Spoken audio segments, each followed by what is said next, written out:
Assalamu alaikum ustaz. Enelerge, ejelerge nasihat berip koysoңуз, kыздарын turmuşuna aralashpaсын. Anan ayaldın aldığında kүйөөсүнүн akı özүnүн ата-энесинен да жогору турарын айтып койсоңуз. Туура. Ошол маселе боюнча мен бир нече окуялар болду, мен өзүмдө дагы. Кыздын апасы же эжеси аралашып ажырашып кеткенди. Анан мен ошол бала чалгандан кийин ошол бала балким алдап жатат, кайсы бир нерсени жашырып жатат балким, өзүн туура көрсөтүп жатабы, мен экинчи тарапты дагы угайын деп, аялынын же болбосо кайненесинин телефон номурун алып чалып сураймын. Урматтуу эжеке, урматтуу апа, паланча деген сиздин күйөө балаңыз барбы? Ооба, бар. Ушундай маселе болуп жатыптыр, ажырашып кетейин деп атат экен, келбей атат экен, барбай атат экен. Эмне болду? Бала урдубу? Зомболук кылабы экен, өлтүрүп кое турган коркунуч бар бекен, эмнеге ажырашып жатасыз, эмнеге барбай жатат экен деп сурасаң, кээде туура эркек ушундай жаман нерселерге барган болот. Урган болот, жашатпай койгон болот, ичкен болот, тынч жашоо бербей койгон болот. Андайлар дагы бар, алар жок дебейбиз. Анан кээ бирде андай эмес. Жок нерсе үчүн жанагы үй бүлөнү бузган. Көбүнчө ошол жок нерсе үчүн кандай? Мисалы үчүн да бир окуяга өзүм күбө болдум. Жанагы кызга балдарына ар бирине бирден машина үй алып берген. Жаш балдардын атына ар бирине бирден үй алып берген. Кыздын аялдын астында машина. Үй бүлө жанагы ар ай сайын бериле турган тиричиликке немеден продукттардан сырткары өзүнүн кашкасына жөнөкөй, өзүн каалаган нерсени эчеттеп, паланча сом айлык түшүп турат. Жанагы кайненесине үй алып берген, машина берген, ал жака бул жака ойнотуп келген, шулардын нерсесин баардыгын кылгандан кийин дагы ошол кайнене жанагы кыздын жашоосуна аралашып, кызды ажыраштыргандарды көргөнмүн.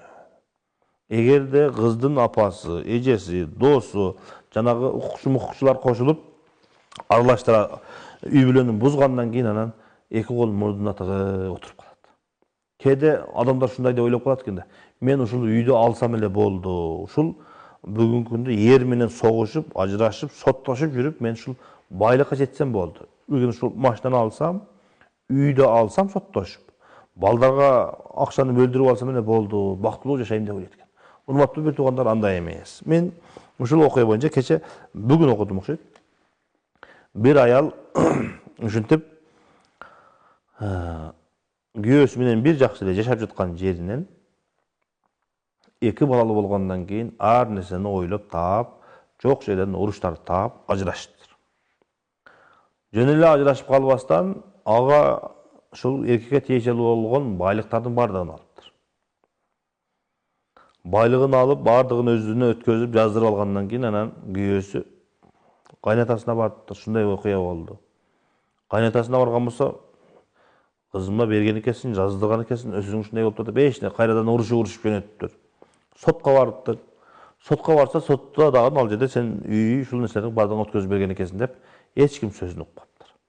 Ал жака барса дагы жок, байлык дагы жок, ошентип жанагы күйөөнүн жүрөгү кармап өлүптүр. Эми жанагы аял мен ийгиликке жеттим деп ойлоп турат да. Мен ийгиликке жеттим, байлыкты алдым, үйдү алдым, балдар менин колумда, эми мен ийгиликке жеттим деп турат. Зулумдун аягы өтө жаман болот. Ошентип турса, жанагы аягы бардык нерсеге жеттим деген жеринен ата-энесине, жанагы туугандарына ишендип да. Атасы иштеген жерден жумуштан кетиптир, паланча карызы менен мойнуна илинип.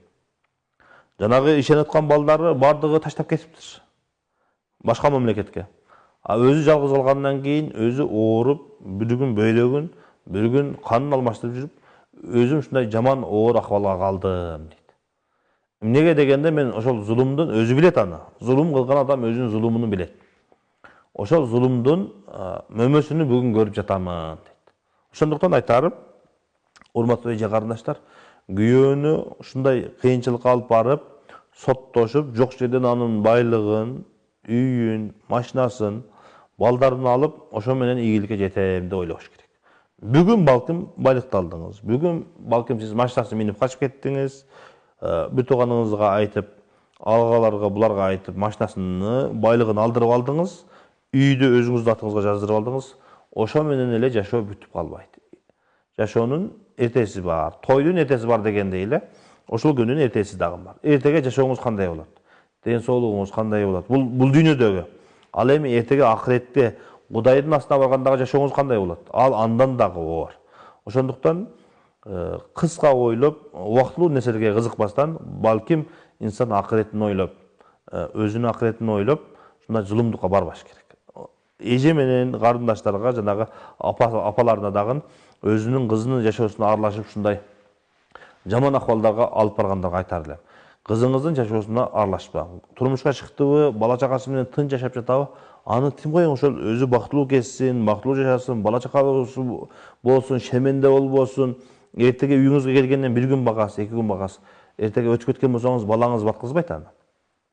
Эжеси менен, карындашы менен жакын болушу мүмкүн, 1 ай, 2 ай, bir 10 жыл, 20, 30 жыл жашап дагы ошол 30 жылдан кийин ошол үйдөн кууп чыккандарды көрүп жатабыз. Ошондуктан эгерде акылыңыз болгон болсо, чындап ошол менин кызым, менин жүрөгүм деген болсоңуз, менин боорум дей турган болсоңуз, кызыңыздын келечегин талкалабаң, ага мындай душмандык, оор абалдарга алып барбаңыздар деп айтар элем.